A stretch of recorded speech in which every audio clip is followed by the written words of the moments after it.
जय सिया राम, जय बजरंगबली। दोस्तों, आप सभी को हनुमान जन्मोत्सव की बहुत बहुत बधाइयाँ। चैत्र मास में जो पूर्णिमा आती है उस दिन हनुमान जी का जन्मोत्सव मनाया जाता है। इस दिन को बहुत से लोग हनुमान जयंती के रूप में भी मनाते हैं। तो बहुत से लोग इसे हनुमान जन्मोत्सव कहते हैं। हनुमान जन्मोत्सव पर बजरंगबली हनुमान जी की पूजा करने से सभी प्रकार की मनोकामनाएं पूर्ण हो जाती है। आज की इस वीडियो में हम जानेंगे कि मनोकामना पूर्ति के लिए हनुमान जन्मोत्सव पर हम हनुमान जी का पूजन कैसे करें। देखिए, हनुमान जन्मोत्सव के दिन सुबह सुबह स्नान आदि करने के बाद हम जिस जगह पर भी पूजा कर रहे हैं उस जगह को सबसे पहले हम साफ स्वच्छ कर लेंगे। उसके बाद वहां पर एक चौकी लगा लेंगे। चौकी पर लाल या तो फिर पीले रंग का वस्त्र बिछा लेंगे। अब हम इस पर थोड़े से फूल रख के बजरंगबली हनुमान को विराजमान करेंगे। और देखिए, जब भी बजरंगबली हनुमान का पूजन करते हैं तो रामचंद्र जी का पूजन साथ में जरूर किया जाता है। बिना रामचंद्र जी के पूजन के हनुमान जी कभी भी पूजन स्वीकार नहीं करते हैं। तो मैंने फोटो लिया है, उसमें हनुमान जी के सीने में रामचंद्र जी का चित्र है। तो यहाँ पर हम रामचंद्र जी का पूजन कर लेंगे। अगर आपके पास फोटो में रामचंद्र जी नहीं है तो आप अलग से रामचंद्र जी की फोटो या मूर्ति को विराजमान कर सकते हैं। साथ में हम गणेश जी को भी विराजमान करेंगे, क्योंकि गणेश जी के बिना कोई भी पूजा पूर्ण नहीं मानी जाती है।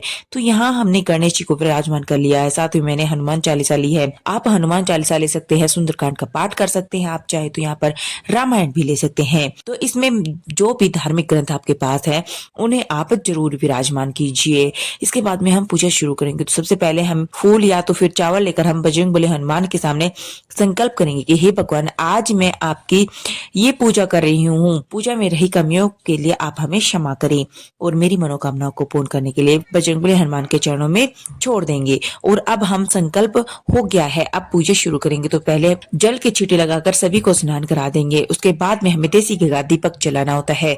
आप देसी घी का दीपक जला सकते हैं या फिर आप चाहे तो चमेली के तेल का दीपक भी जला सकते हैं। अब हम वस्त्र स्वरूप सभी को कलावा समर्पित कर देंगे। तो यहाँ पर पहले हम गणेश जी को कलावा समर्पित करेंगे। उसके बाद में बजरंगबली हनुमान जी को और श्री रामचंद्र जी को हम कलावा समर्पित कर देंगे। हनुमान चालीसा को भी हम कलावा समर्पित करेंगे। इसके बाद में अगर आपके पास जनेऊ है तो आप जनेऊ भी समर्पित कर सकते हैं। लेकिन अगर किसी के कारण आपके पास जनेऊ नहीं है तो कोई बात नहीं, आप सिर्फ वस्त्र स्वरूप कलावा समर्पित कर सकते हैं। हम बजरंगबली हनुमान जी को तिलक करेंगे। तो यहाँ पर देखिए, हनुमान जी के लिए जो ऑरेंज कलर का जो सिंदूर आता है उससे तिलक करेंगे। अगर चोला चढ़ा रखा है तो इस सिंदूर में घी मिलाकर या चमेली का तेल मिलाकर चोला चढ़ाया जाता है। लेकिन चोला हमेशा पुरुष चढ़ाते हैं, महिलाएं चोला नहीं चढ़ाती हैं। इसके अलावा बजरंगबली हनुमान को महिलाएं तिलक लगा सकती हैं और बजरंगबली हनुमान का पूजन महिलाएं कर सकती है। बहुत से लोग कहते हैं कि महिलाएं बजरंगबली हनुमान का पूजन नहीं करती हैं, तो ऐसी कोई बात नहीं होती है। हमारे यहाँ पर महिलाएं बजरंगबली हनुमान के व्रत भी कर लेती हैं। उसके बाद में हम फूल समर्पित करेंगे। जो भी फूल आपको मिल जाए आप वो फूल समर्पित कर सकते हैं। बजरंगबली हनुमान जी को आप फूलों की माला पहनाए और उसके बाद में हम भोग समर्पित करेंगे। गणेश जी को भी भोग में तुलसी नहीं डालनी चाहिए, इसलिए गणेश जी को अलग से भोग समर्पित करेंगे। फिर हम बजरंगबली हनुमान जी को और श्री रामचंद्र जी को भोग समर्पित करेंगे। भोग में आप कोई भी ऋतु फल समर्पित कर सकते हैं। लड्डू हनुमान जी को अति प्रिय है, आप लड्डू समर्पित कर सकते हैं।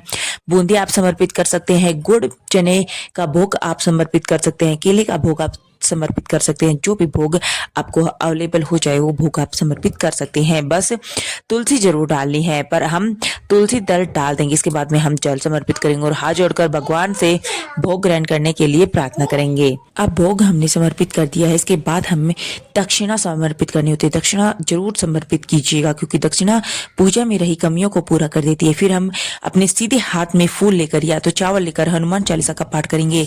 आप हो सके तो इस दिन रामायण का पाठ भी करें, सुंदरकांड का पाठ करें, हनुमान चालीसा का पाठ करें। और अगर आपके पास पूजा में ज्यादा समय नहीं है तो आप पाठ नहीं कर रहे हैं तो आप 11 बार जय सिया राम का जयकारा जरूर लगाएं, क्योंकि जब आप रामचंद्र जी का जयकारा लगाएंगे तो बजरंगबली हनुमान अति प्रसन्न हो जाएंगे। तो जैसे भी आपके पास समय है उसके अनुसार आप पाठ करें। पाठ करने के बाद आप हाथ जोड़कर जो हमारा ग्रंथ है उसमें प्रणाम करेंगे और चौकी पर विराजमान कर देंगे। इसके बाद में फिर हमें आरती करनी होती है और धूप दीप जलाकर बहुत ही प्रेम पूर्वक सबसे पहले हम गणेश जी की आरती करेंगे, उसके बाद हम बजरंगबली हनुमान जी की आरती करेंगे। बहुत प्रेम पूर्वक आरती करेंगे। आरती करने के बाद हम हाथ जोड़कर पूजा में रही कमियों के लिए समायाचना करेंगे और अपने मनोकामनाओं को पूर्ण करने के लिए प्रार्थना करेंगे। ऐसी पूजा की जाती है।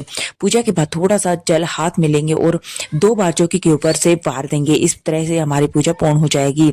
अब पूजा जो हो गई है, पूजा के बाद जो एक जल का लोटा है ये सूर्य देवता को अर्घ दे देंगे और जो भी भोग प्रसाद आपने चढ़ाया है वे घर में सभी सदस्यों को जो पूजा में शामिल नहीं हुए हैं, उनको सब लोगों को प्रसाद ग्रहण कराएंगे। दक्षिणा आपने चढ़ाई पूजा के बाद में आप यदि किसी भी कवारे लड़के को आप दे सकते हैं। इस तरह से हनुमान जन्मोत्सव का पूजन करेंगे और शाम के समय हमें चौकी पर दीपक जरूर जलाना है और हनुमान जी का जयकारा लगाने के साथ साथ श्री रामचंद्र जी का जयकारा भी लगाना न भूलें। इस तरह से हनुमान जन्मोत्सव के दिन बहुत ही सरल तरीके से आप कर सकते हैं। आप बजरंगबली हनुमान को प्रसन्न कर सकते हैं। बजरंगबली हनुमान प्रसन्न होते हैं तो सभी प्रकार की मनोकामनाएं आपकी पूर्ण हो जाती है। फ्रेंड्स, हनुमान जन्मोत्सव की यह सरल पूजा विधि आपको कैसी लगी कमेंट बॉक्स में जरूर बताना। अगर यह वीडियो आपको पसंद आई तो वीडियो को लाइक कीजिएगा और चैनल को सब्सक्राइब कीजिएगा। जय बजरंगबली दोस्तों।